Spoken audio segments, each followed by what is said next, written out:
गरीब साध साध सब नेक हैं, आप अपनी ठोरे। जो सतलोक ले जाएंगे वो साधु कोई और।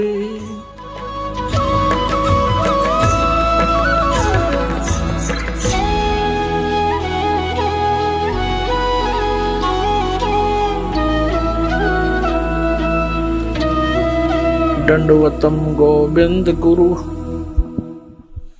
बंधु अभिजन सोहे। पहले भये प्रणाम तिन नमो जो आगे होए। पुण्यात्माओं, ये दामा खेड़ा वाले कबीर पंथी जो आदरणीय धर्मदास साहिब जी के वंशज हैं, उनसे प्रश्न किया जाता है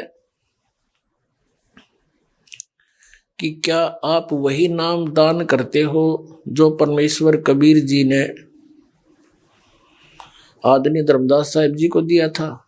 तो ये कहते हैं हाँ, ये हमारी परंपरा में वही नाम चला आ रहा है।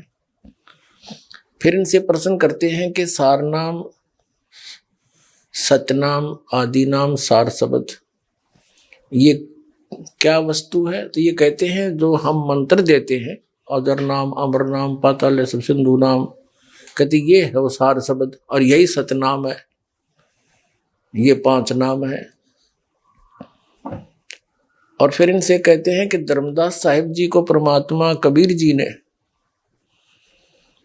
कहा था कि धर्मदास मेरी लाख दुआई, ये सार शब्द कहीं बार ना जाई। सार शब्द बार जो पढ़ी, या बिचली पीढ़ी हंस नी तरही। और सार शब्द तब तक छुपाई जब लग 12 पंथ मिट जाए। अपने आत्माओं, ये कितना भ्रमित करते हैं। परमात्मा कबीर जी ने धर्मदास जी से कहा था कि धर्मदास मेरी लाख दुहाई, और ये सार शब्द कहीं बार न जाई। तो इनके पास कहां से आ गया? ये कहते हैं हमारी परंपरा में चला आ रहा है। कबीर साहब ने जब मना कर दिया था कि इसको तब तक छुपाना जब तक ये 12 पंथ ना मिट जावे। अब ये 12 पंथ अब मिटेंगे। 12वां पंथ गरीबदास पंथ है, और तब तक तो एक भी पंथ ना चला था। तो धर्मदास जी ने कैसे खोल दिया आपके पास? ये कोरी झूठ बोलते हैं, स्वयं भी भ्रमित है और अनुयायियों को भी ये गुमराह किए बैठे। जैसे एक मोटा उदाहरण है, परमेश्वर कबीर जी ने इस सार शब्द को इतना कॉन्फिडेंशियल रखना था कि धर्मदास जी से कहा कि इसको कहीं बताना नहीं।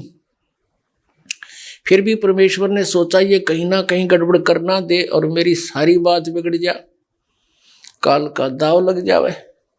तो परमेश्वर कबीर जी ने धर्मदास जी के द्वितीय पुत्र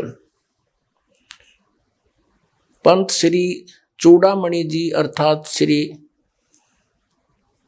मुक्तामणि नाम साहिब जी को स्वयं दीक्षा दी और स्वयं ही आगे दीक्षा देने का अधिकारी गुरु पद पर विराजमान किया।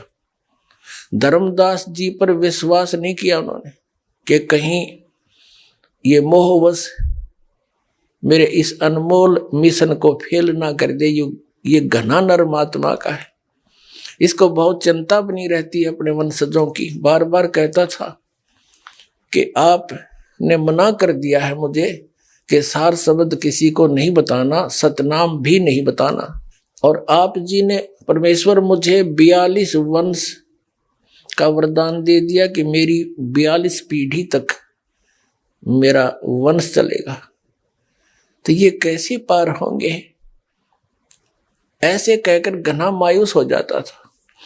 परमात्मा को पता था कि यदि इसको मैंने आगे नाम देने का आदेश भी दे दिया तो ये अवश्य काम बिगाड़ देगा। तो कबीर परमेश्वर जी ने उसको आगे ना तो नाम देने का अधिकार दिया किसी अपने भी वंशजों को, और अपने ही सामने कबीर जी ने और बहुत दूर ले जाके जगन्नाथपुरी में, जहां बैठकर परमात्मा ने बहुत वर्ष पहले कबीर जी ने समंदर को रोका था, और धर्मदास जी को ये बहाना बनाकर लेकर गए कि चलो तुम्हें वो स्थान दिखाते हैं जहां बैठकर मैंने समंदर रोका था। उस परिवार चले गए। फिर धर्मदास जी से कहा कि धर्मदास अब तो प्रस्थान कर जा, सतलोक जाना चाहता है? कहाँ जी जाना चाहता हूं। कहते हैं जीवित ही समाधि दे दी उसको, जीवित समाधि ले ली, दोबारा उपदेश दिया, परवाना दिया, इस कारण से कि ये डगमग आदमी है, अरे सार शब्द ने कि तक खोल देगा। लिखवा दिया उससे, लिख दिया उसने पूरा इस कबीर सागर परमात्मा की वाणी में। ये प्रमाण है, उन्हीं के सदग्रंथों में लिखा है। दामा खेड़ा वालों की एक पुस्तक है आशीर्वाद, उस पुस्तक में ये प्रमाण है। और ये स्वयं भी बताते हैं, खुद कहते रहते हैं कि ऐसे ऐसे धर्मदास जी ने जीवित समाधि ली थी और कबीर साहब साथ जा करके उनको समाधि दिलाई थी जगन्नाथपुरी में। इसे सवसिद्ध है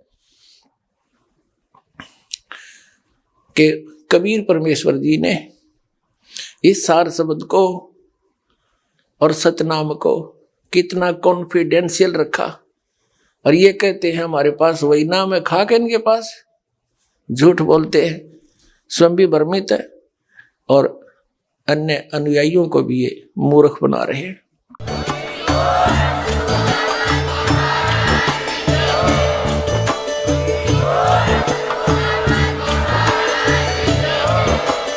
आप सुन रहे थे जगत गुरु तत्वदर्शी संत रामपाल जी महाराज जी के मंगल प्रवचन। अधिक जानकारी के लिए विजिट कीजिए हमारी वेबसाइट www.jagatgururampalji.org। संत रामपाल जी महाराज जी के शुभ आशीर्वाद से पूरे विश्व भर में 500 से भी ज्यादा नाम दीक्षा केंद्र हैं, जिन पर संत रामपाल जी महाराज जी द्वारा ऑनलाइन निशुल्क नाम दीक्षा दी जा रही है। अपने नजदीकी नाम दीक्षा केंद्र का पता करने के लिए संपर्क करें 8222880541।